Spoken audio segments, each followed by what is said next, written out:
Peace. This is Brother Jamal, mastersofthecosmos.com. Let's have a little bit of story time. Got something I want to share with you.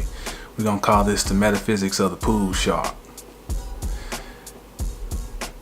This might be more game than metaphysics, but everything is everything. So check this out. Back in the day, believe it or not, I used to be a pool shark.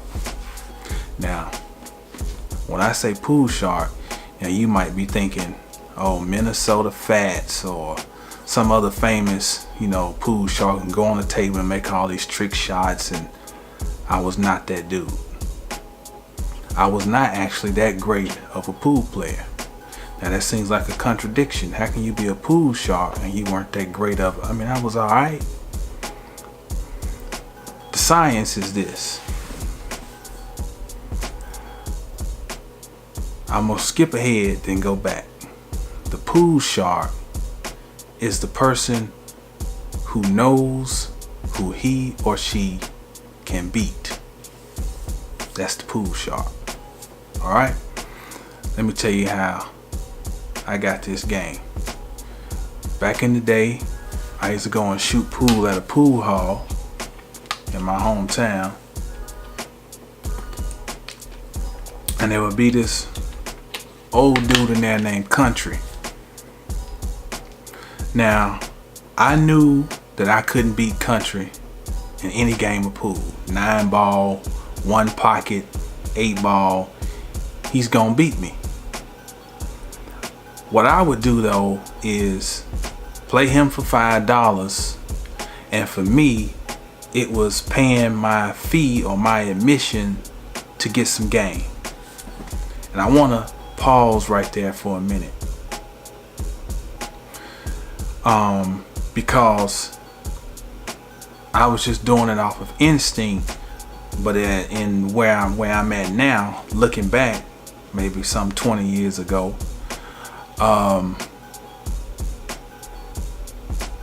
I innately understood something that I think needs to be highlighted. When you want some game, you have to come to the table with something. You can't come to the table with just your hands out and say, hey, tell me some secrets, give me some game. That's not how it works. So by me going and paying and playing, act like I'm playing him for money, really that was just charity, because there was no way I was gonna beat him. For me to play him for any amount of money was just basically me giving him some money. But I came to the table with something, and I was able to get blessed with some game. Because while we're shooting, we talking. See? And so Country starts telling me how you gotta always know who you can beat when you go into the pool hall. You gotta know who you can beat. He said it's not about coming in here and being the best pool shooter. You gotta be able to identify who you can beat when you're gonna be shooting for some money. Alright? Furthermore, again, it's not about how well you shoot. It's about how you strategize. And part of your strategy is you go into the pool hall and you watch tendencies. Watch how people move, watch how they shoot, watch how they interact, all these things. You determine who you gonna challenge in a covert way, That's a whole nother conversation. But one thing that this thing really brings to mind, the strategy you have to use to determine who you're gonna play, is you got to be paying attention. See? Now this is metaphysics. You've got to be paying attention. You can't be in there just lollygagging. You got to be on your deem, on your wall, on your grind, eyes open. So, of course, I ended up playing for money on a regular basis.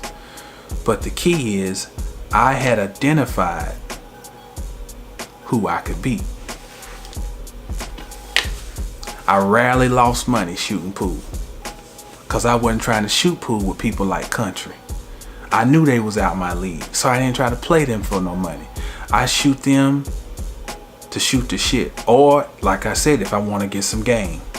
Okay, I'll play you $10 a game. I donate $30 to get some game. You know? One of the things to running people on the table, too, part of studying is, you're studying to see, is this person drunk? Are they high? Do they have nervous tendencies? Because see, when you come down, you can shoot great. Like that whole A-Rod thing. Great during the season, come down to the playoffs, choke. So if that person's got nervous tendencies, you watch them, and that means every time they come down to the 9 ball or the 8 ball, that hand is gonna be okay. Somebody you wanna challenge that person. But what does this still come back to? Paying attention. Paying attention. Now, my uncle used to always ask us, we be going on about how we want to get this money and everything. He asked the question, so after you get all this money, what you gonna do with it? What's your plan? Everybody's dumbfounded.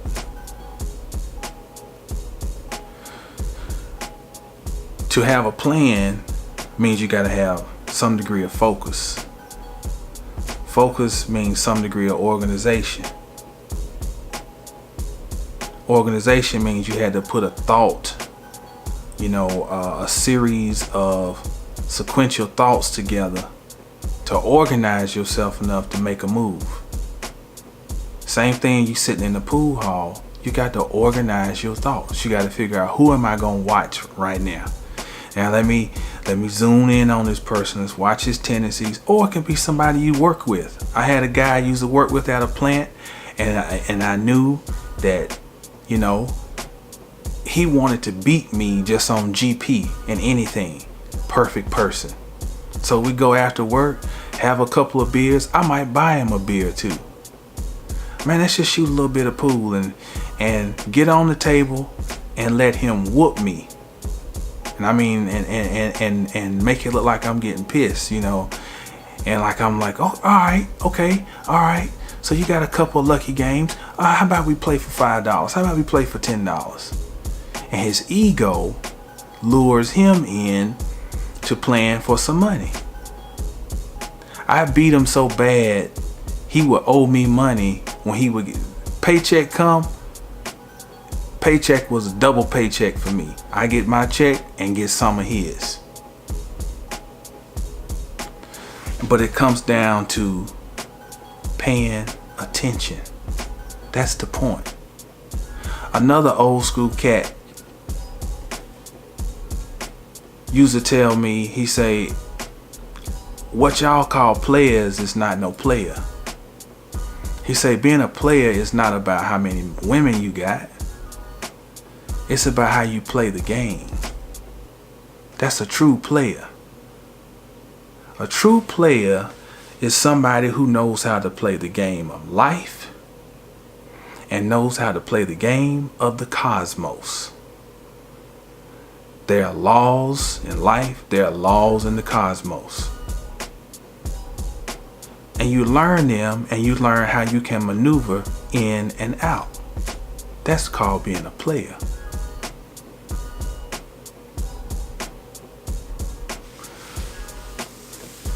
Many people don't make it. I'm glancing up at I got my little trigger notes up here. Many people don't make it because they don't know how to pay attention.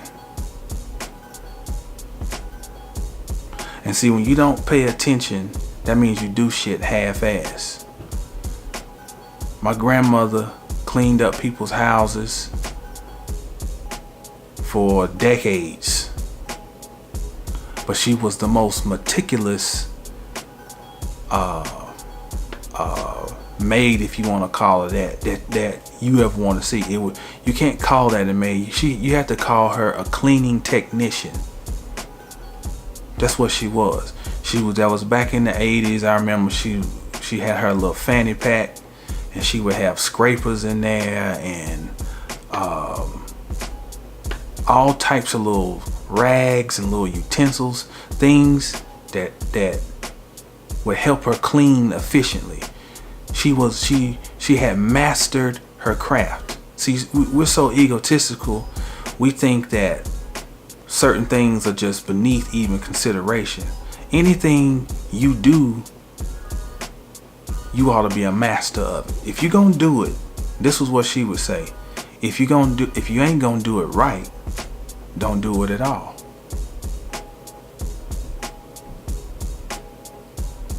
Whether that's cleaning toilets or whatever,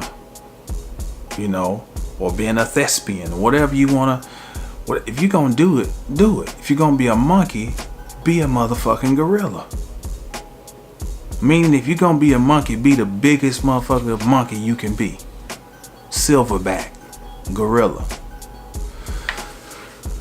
Metaphysics should represent the heightening of all your faculties.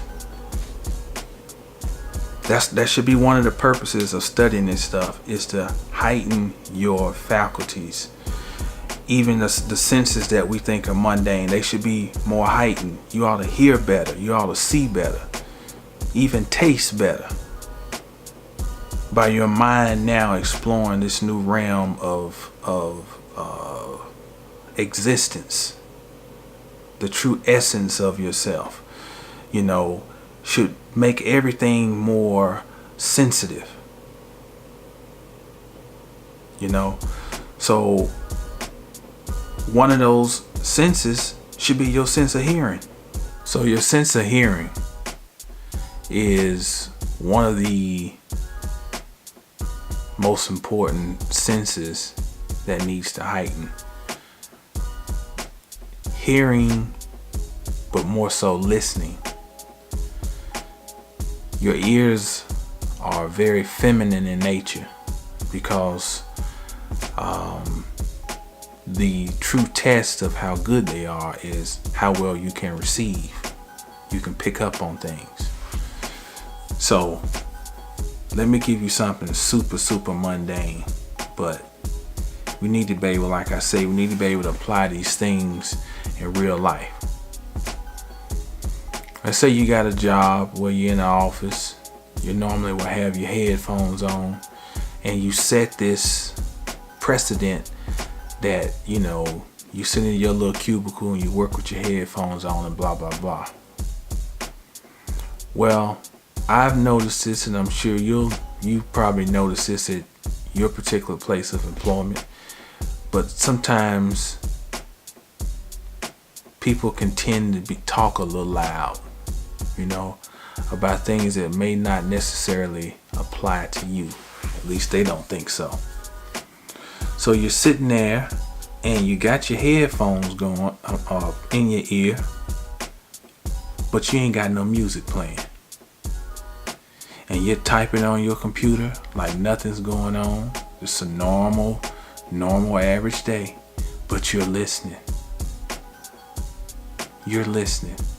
You're gathering information. You're gathering data. You're not talking. You're not trying to give anybody any indication of how deep you are or how you're aware of what they're really saying. You sitting there in your own world, letting them think whatever they want to think about you. You ain't paying attention. You listen to some old jigaboo music. He's probably over there listening to some gangster rap. Let them think whatever, and you're gathering intel. It's a good thing to be considered as lesser than or not up to par, because people's arrogance and ego can take over, and that's how you beat them. Same thing with this is the science of the pool shark. The pool shark lets his victim, his prey, feel falsely arrogant or living in a land of delusion, true Maya. You give them that. You allow them that. That's how you reel them in. That's how you reel them in. You can feed on a person's ignorant arrogance by you being aware of the totality of the situation. Knowledge is power. Give a shit what nobody say. Information can also be powerful used correctly. That's your job to figure out how to use this shit, how to take it, separate the wheat from the tare, and make it work to your benefit. Facts. Pool shark is quiet and pays attention when nobody thinks that he or she is paying attention. You need to become the pool shark, because we out here swimming with nothing but sharks. So either you're gonna be a guppy or you're gonna be a shark. Eat. So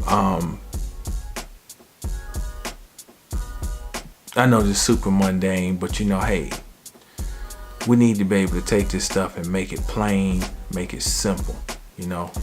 How can I apply it? It's time to win on all fronts. Win.